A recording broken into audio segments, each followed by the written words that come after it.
اللہ تبارک و تعالیٰ نے منکرات اور جو فواحش ہیں، جو گندگیاں ہیں،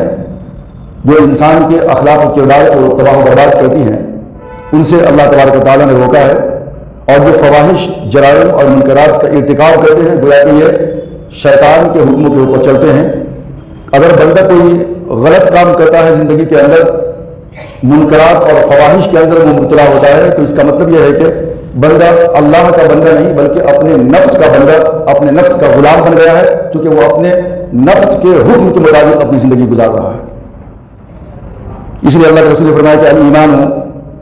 بضع وسبعون شعبة او ست وسبعون شعبة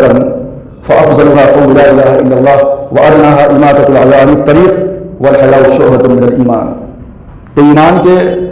70 سے یا 60 سے زیادہ مراتب اور درجات ہیں، اور اس کا سب سے اعلیٰ جو درجہ ہے وہ لا الہ الا اللہ کا اقرار کرنا